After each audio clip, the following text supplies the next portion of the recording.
ویسے تو دنیا بھر کی افواج کے سپہ سالاروں کو تب ہی یاد کیا جاتا ہے جب وہ پیشہ ورانہ جنگی چیلنجز سے بخوبی نبرد آزما ہوتے ہیں اور ملک و قوم کو فتح سے ہمکنار کرتے ہیں۔ تاہم پاکستان میں معاملہ کچھ مختلف ہے۔ یہاں ہر دور میں آنے والے آرمی چیف کی امیج بلڈنگ کا سلسلہ کنٹرول میڈیا کے ذریعے جاری رہتا ہے، چاہے اس جرنیل کی زیر قیادت کشمیر ہاتھ سے نکل جائے یا سیاچن پر بھارت کا قبضہ ہو جائے۔ چونکہ بیانیہ بنانے کا فریضہ فوج کے ادارے ISPR کے ذمہ ہوتا ہے، اس لیے یہ محکمہ اب وقت گزرنے کے ساتھ پاکستان کا طاقتور ترین ادارہ بن چکا ہے اور ملک کا تمام میڈیا اس کے زیر تسلط اور زیر ہدایت کام کرتا ہے تاکہ چیف کا مطلوبہ بیانیہ فروغ پا سکے۔ پاکستان کے کسی بھی آرمی چیف کی مدح سرائی میں لکھے گئے کالمز یا بیان کیے گئے واقعات کا موادی تجزیہ کریں تو معلوم ہوتا ہے کہ ان کی تعریف و توصیف اور فضیلت ثابت کرنے کے لیے اسلامی مذہبی حوالوں کا استعمال لازم و ملزوم ہے۔ جنرل ایوب خان سے لے کر موجودہ army chief general Qamar Javed Bajwa تک تمام تر آرمی چیفز کو اعلیٰ و افضل مذہبی حوالہ جات سے ہی ثابت کیا جاتا رہا ہے،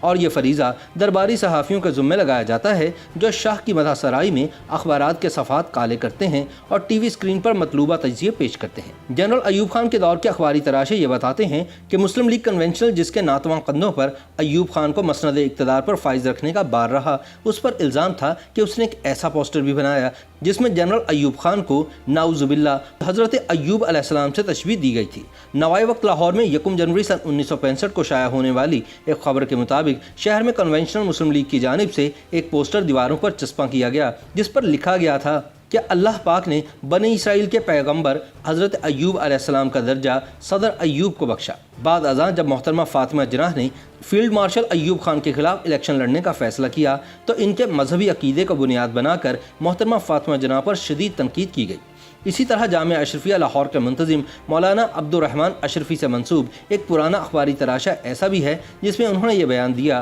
کہ جنرل ضیاء الحق صاحب کو نبی اکرم صلی اللہ علیہ وآلہ وسلم کی جانب سے کئی سلام آئے اور کئی پیام پہنچے۔ یاد رہے کہ جامعہ اشرفیہ کے مولانا محمد مالک کاندھلوی جنرل ضیاء کے قریبی رشتہ دار بھی تھے۔ اب قریبی ساتھی کا خالہ زاد اگر ملک کا سپہ سالار ہو اور پھر ملک پر قابض ہو کر خود کو اس کا صدر بھی قرار دے لے اور بعد ازاں آپ کو ملک کے چند اہم ترین مدرسوں میں سے ایک کا سربراہ بھی مقرر کر دے تو کیا آپ اس کے لیے چند توصیفی کلمات بھی نہیں کہہ سکتے؟ اب مولانا عبد الرحمن اشرفی سے یہ امید تو نہیں کی جا سکتی کہ وہ جنرل صاحب کی پیشہ ورانہ صلاحیتوں پر تبصرہ کرتے، وہ تو اپنی کور کمپیٹنسی سے ہی کوئی کہانی گھڑنا تھی سو گھڑ لی۔ بعد ازاں پاکستان کو نام نہاد افغان جہاد میں جھونکنے کی بنا پر جنرل ضیاء کے مذہبی چماٹوں نے اسے مجاہد اسلام قرار دے دیا اور پھر اس نے اپنے آمرانہ اقتدار کو طول دینے کے لیے اسلام کے نام پر ایک ڈھونگنما صدارتی ریفرنڈم بھی کروا دیا۔ نام نہاد لبرل جنرل مشرف برسر اقتدار آیا تو فوج کے میڈیا مینیجرز اور دائیں بازو سے تعلق رکھنے والے چاپلوس کالم نگاروں کے لیے ایک بڑا چیلنج یہ تھا کہ شراب کے رسیہ اور عورتوں کے شوقین جنرل مشرف کی تعریف کس طرح کی جائے، لیکن جلد ہی اس کا حل بھی تلاش کر لیا گیا اور پھر یہ مشہور کر دیا گیا کہ جنرل مشرف کے اسلام سے دلی عقیدت کا اندازہ اس بات سے بخوبی لگایا جا سکتا ہے کہ جب سن 1979 میں دہشت گردوں نے خانہ کعبہ پر قبضہ کیا اور ایک جعلی امام مہدی کے ظہور کا اعلان کیا تو بطور SSG کمانڈو ایک پاکستانی دستے کی قیادت کرتے ہوئے پرویز مشرف نے تمام دہشت گردوں کا خاتمہ کر کے خانہ کعبہ کو آزاد کروایا۔ حالانکہ یہ بات بالکل جھوٹ تھی کیونکہ سعودی عرب نے خانہ کعبہ کا قبضہ چھڑانے کے لیے فرانس کی انسداد دہشت گردی کے فوجی یونٹ سے وابستہ انتہائی تربیت یافتہ کمانڈوز کی مدد حاصل کی تھی۔ اسی طرح دائیں بازو کے کالم نگار ہارون الرشید جنرل اشفاق پرویز کیانی کی شان میں زمین و آسمان کے قلابے ملایا کرتے تھے۔ اسی دور میں ان کا ایک کالم بہت مشہور ہوا تھا جس میں انہوں نے اپنے درویش کی طرف سے اعلان کیا تھا کہ کل رات حضرت عمر رضی اللہ تعالی عنہ نے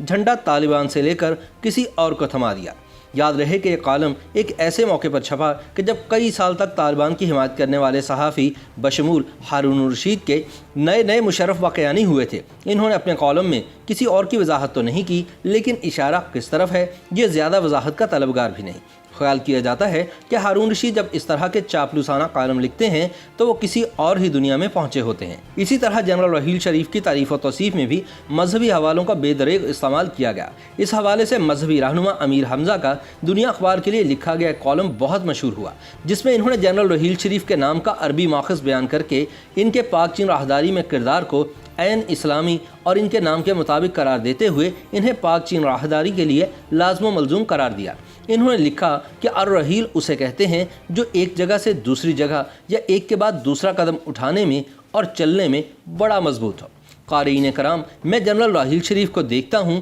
تو انہی خوبیوں کا حامل پاتا ہوں۔ جنرل صاحب نے چین کو پاک فوج کی طرف سے گارنٹی دی ہے کہ ہم سی پیک پروجیکٹ کو مکمل کر کے ہی چھوڑیں گے۔ پھر جنرل قمر جاوید باجوہ آئے تو کالم نگار اوریہ مقبول جان نے لکھا کہ ان کی تعیناتی نعوذ باللہ براہ راست رسول اکرم صلی اللہ علیہ وآلہ وسلم کے حکم پر ہوئی ہے۔ ایک اور روحانی شخصیت کا خواب بھی سنایا جس میں حضرت عمر فاروق رضی اللہ تعالیٰ عنہ کی بارگاہ رسالت میں سفارش بھی جنرل باجوہ کے کام آئی۔ یاد رہے کہ اوریہ مقبول کے کالم کے بعد ان کو شدید تنقید اور مذاق کا نشانہ بنایا گیا تھا۔ اسی طرح ماضی میں جنرل راحیل شریف کو سی پیک کا گارنٹر قرآن سے ثابت کرنے والے امیر حمزہ، جو کہ جماعت الدعوہ کے رہنما بھی ہیں، جنرل قمر جاوید باجوہ کی تعیناتی پر اپنے کالم میں کچھ یوں مدح سرا ہوئے کہ ہمارے نئے آرمی چیف کا نام قمر جاوید ہے۔ قمر عربی میں چاند کو کہتے ہیں۔ جس طرح چاند کے آنے سے پہلے اس کے طلوع کا انتظار ہوتا ہے، جنرل صاحب کی آمد سے پہلے بھی یوں ہی انتظار تھا اور ہر کان اسی خبر کی طرف لگا ہوا تھا۔ پھر جیسے چاند کے آنے پر عید ہو جاتی ہے، ان کے آنے پر ہمیں عید کی خوشی ملی۔ جاوید فارسی زبان کا لفظ ہے، اس کا مطلب ہوتا ہے ہمیشہ رہنے والا۔ جنرل صاحب اس عام چاند کی طرح نہیں جو ہر چند دن بعد پہلے چھوٹا ہوتا ہے اور پھر غائب ہو جاتا ہے، بلکہ آپ ہمیشہ رہنے والے چاند ہیں، بالکل اپنے نام کی طرح۔ یہ علیحدہ بات ہے کہ جنرل راحیل شریف اور جنرل قمر جاوید باجوہ FATF کی پابندیوں کی وجہ سے امیر حمزہ کی خوشامد کا جواب خیر سگالی سے دینے کی پوزیشن میں نہیں تھے۔ چنانچہ جنرل راحیل کے دور میں امیر حمزہ کی جماعت الدعوہ پر پابندی لگی، جبکہ قمر جاوید باجوہ کے دور میں یہ پابندی نہ صرف برقرار ہے بلکہ جماعت الدعوہ کے تمام مدارس کا انتظام و انصرام بھی حکومت پاکستان نے اپنے ہاتھ میں لے لیا ہے، اور حافظ سعید اور جماعت الدعوہ کی مرکزی قیادت کو دہشت گردوں کی فنڈنگ کے الزام میں سزا دے کر قید کیا جا چکا ہے۔